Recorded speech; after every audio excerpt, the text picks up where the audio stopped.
Okay, really quick daily review today for the journal.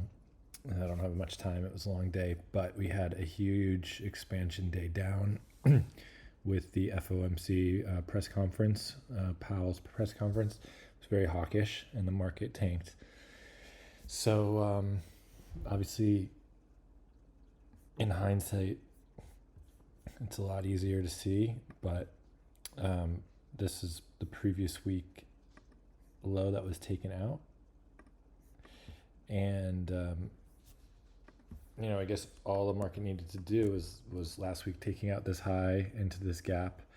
And that was enough for this week to have this type of reaction. No trades today, but we did outline yesterday on the 4-hour, the bearish example here. The bearish, this was the bearish scenario that we outlined yesterday with the gap here created on Tuesday.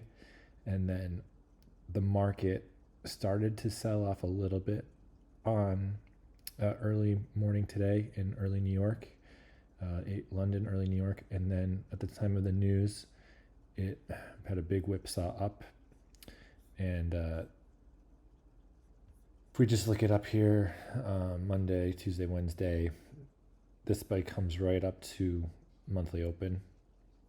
So it's not just some random level, it's a monthly level right there that the price reacted from. So now that we have some expansion, what am I looking for tomorrow? Well, I don't know. I'm probably just going to sit on my hands for the rest of the week, I would imagine, unless I see my setup that doesn't rely on a bias. At New York Open tomorrow, we'll have to take a look, but we have non-farm payroll on Friday. But I do think it's fair to be bearish. I think taking this low, we could see a little bit of a bounce. And if we do bounce, where would we bounce to? Well, we might want to retrace as far up as this daily level. I could see a move up to here to rebalance this range. Sometimes these FOMC candles are just become a magnet now for price to come back and take it out. So I just have to see now that we're spiking this low. There's no reason why we can't come up to here, let's say. I don't know. The price action here does not jump out at me in any particular way at this time of day. So it's too early to say what I'm going to do for tomorrow. But we'll just take it day by day, session by session, and see what we get. But that's what happened today. I didn't see an opportunity really to trade on Wednesday.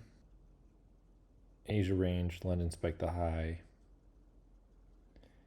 made this first false move lower. So the market's so tricky. I love it.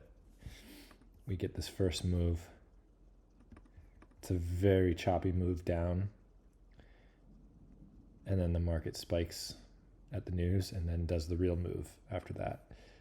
And all this is a broadening formation. And a broadening formation essentially is just taking everyone out of the market and trapping everyone before doing its real move. So if you can see these ahead of time, it's nice so that you can avoid being trapped, at least if you're not going to get on this short here. At least you're not buying here when we're breaking out or something. So something I like to keep an eye on, but that's how today went down, and we'll see what happens tomorrow.